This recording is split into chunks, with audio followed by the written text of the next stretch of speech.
Ahoy there, trader, and welcome back. This is the Anti-Investor Swing Trading Podcast. Let's talk about your 5-step action plan to improve your swing trading, well, forever. Now, trading the stock market is not complex, or at least it doesn't have to be, and yet so many people make it complex, where all that is needed is a simple structure to follow on a regular basis. Now, of course, I made it overly complex when I first started out too. I was adding and removing every known indicator and layering on a dozen trend lines so that my charts just ended up looking like, well, the charting equivalent of a lost Jackson Pollock. Now, like with any regular bricks and mortar business, there's so many businesses that could be started, and that does mean that there are so many ways to make this stock market thing work. So let's explore how to keep it simple today, and let's stay high level. Hi, it's Phil. Welcome to the Anti-Investor Swing Trading Podcast, where we talk about swing trading stocks, stock options, and index futures. My goal is to help the next 1,000 traders become financially independent and retire early from the financial markets by providing the right tools to use, the rules to follow, and the software to assist you so that you don't make the same mistakes that I made. And from now on, I'll be your personal swing trading mentor to show you the way. So if you're ready, let's do this. FOMO, or fear of missing out, is real, and at some point we've all wanted to profit from as many stocks that we can find that move fast in the shortest possible time, and inevitably we end up bouncing around. Now, there's also countless numbers of people that are doing it and making it work, just as there are many people reporting eye-watering losses because they're YOLOing their life savings on nothing more than a lottery ticket. You've only got to search for loss porn in a forum like Wall Street Bets to see such life-changing losses being reported, and I can only imagine the ones that don't get reported. Now, before we get into it, I'm not naive enough to believe that my own proven trading process is the only way of doing it. There are a lot of successful trading strategies out there and trading styles, and they all work to varying degrees. And the hard part is choosing one to suit you and your unique situation. So this time, let's stay at the 10,000 foot level.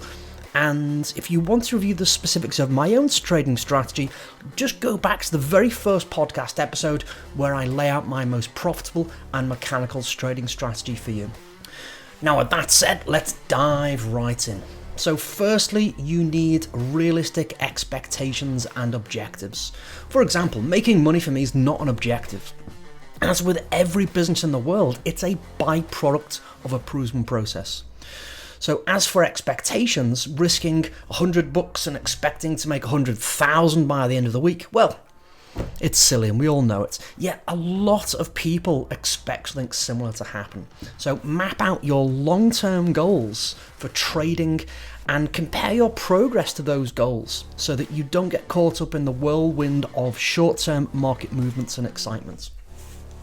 So for example, one of the things that I monitor myself against is, am I following my strategy process? You know, the results are, as we mentioned, a byproduct of a proven process. So all I want to know is, am I following that process? And I grade myself of, did I do everything that I said I was going to do before, during, and after the trade? And if I do, I give myself a score. And this allows me to measure if I'm being realistic with my expectations and objectives. Now, secondly, a solid education is essential.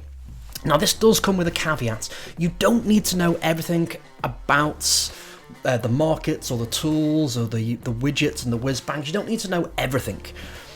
A little of everything is not essential. So you don't want to be broad and general with a lot of little pieces of information about a lot of things. What would be more beneficial is to go deep on a topic rather than wide and general.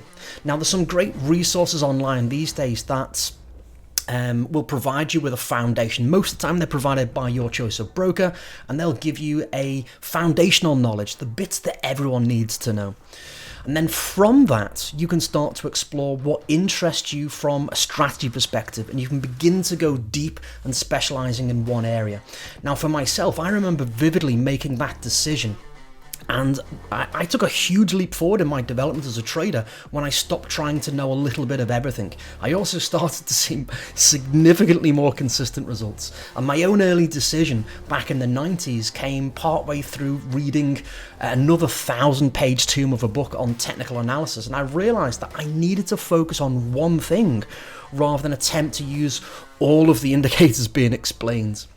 So my early decision was to focus on price action patterns and behavior rather than try and pick one of the 1,000 indicators that could be used. Now, early on in my career, I was drawn to those geometric patterns and shapes that seemed to repeat over and over again, and this eventually laid the foundations many years later as I explored a more mechanical rule-based trading method. So thirdly, risk management. Being successful in the stock market has less to do with how much you make, which is a novice mindset, and is rather more about how little you can lose, which is a more professional mindset. Now, neither do you need to be right every time, you just need to be right on average. And not every trade's going to work out as expected, so losses need to be cut short and the profits ran for as long as they can, and a solid trading strategy and management process should be built into complement each other. Fourth on our list is diversification. Now, it doesn't necessarily mean the classic 60-40 split of stocks and bonds, which everyone seems to lose their mind over. There's a lot of ways to get diversity these days than just splitting it between stocks and bonds and the usual stuff that was written in a book from the 1950s. I like to run multiple strategies, which is my preferred method. Getting one working first and then adding a second or a third or a fourth should you choose to is wise. Don't try and learn them and apply them all at once, but get one rolling and then layer on a next one. Time frame diversification can also be useful, and this is another area where I like to diversify. So daily chart strategy, for example, and a 60-minute chart strategy. Same strategy, as long as we can back test it on that time frame to see if it's worthwhile. It is another way that I can benefit from diversification. Now, all my strategies are single time frame dependent, so that does mean that I'm more flexibly able to skip around in that regard. I have strategies designed to get paid, or that are designed to pay me at the end of the month or the quarter from medium-term swing trading is how it might be described.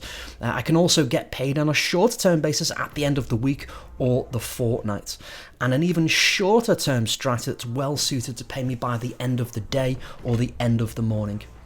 So I also trade long and short. I trade both sides of the markets, and it shouldn't really matter if the markets are up or down. There should be a profit somewhere to be had. Now, you can also look at exploring different sectors or asset classes, and the only thing that may prevent you from either including or excluding some of these ways of applying diversification is your objectives and personal preferences. Again, for example, I mostly traded Forex on 15-minute charts for the first 12 years of my trading career, and as well as some short-term futures trading. Now, these days I prefer not to sit at the computer for long periods of time, so that style of trading, while is profitable, even to this day, I just prefer not to do it. I want to be done and dusted in around 20 to 30 minutes a day or every other day, and that works just fine for me. So some of these decisions are rooted in personal preference. I don't want to sit here all day every day anymore. I've done it, and maybe you don't have the means or the ability to sit there every day looking at the market. So practically, your choice of strategy and the way that you apply your trading method is going to be dictated by the life that you want to live. Now, lastly, and probably the most important and often ignored, is discipline.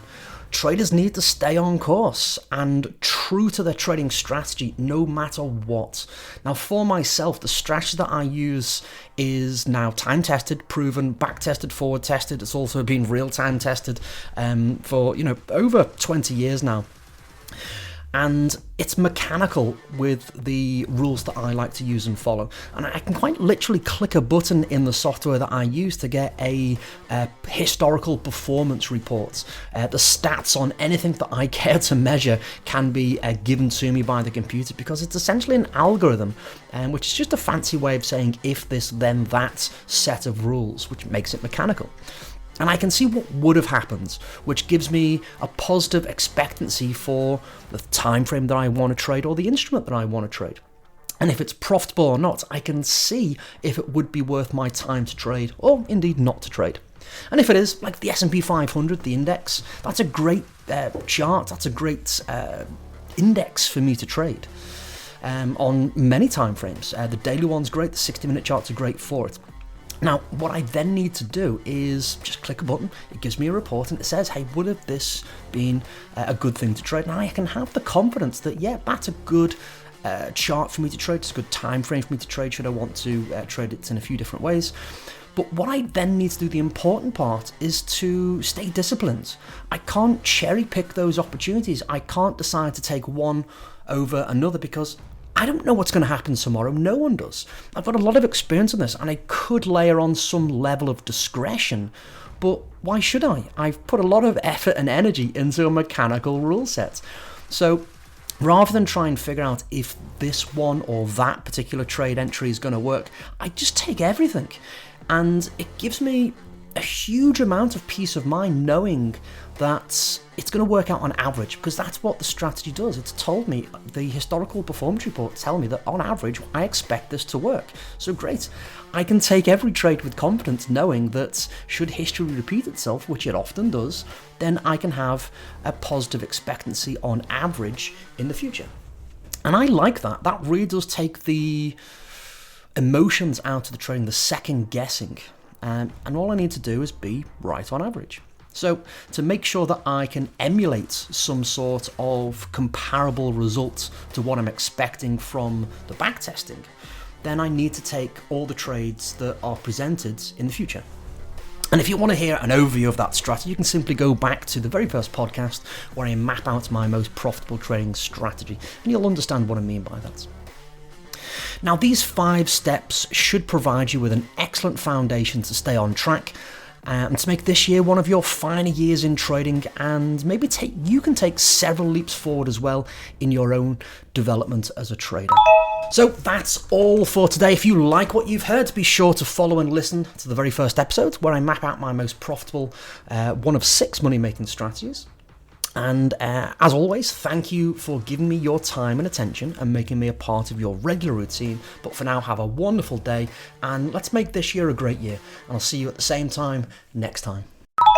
Keep in mind that futures, options on futures, stocks and stock option trading involves a degree of risk that may not be suitable for all investors. Past performance is no guarantee of future performance. Anti-Investor provides educational information and does not provide financial advice.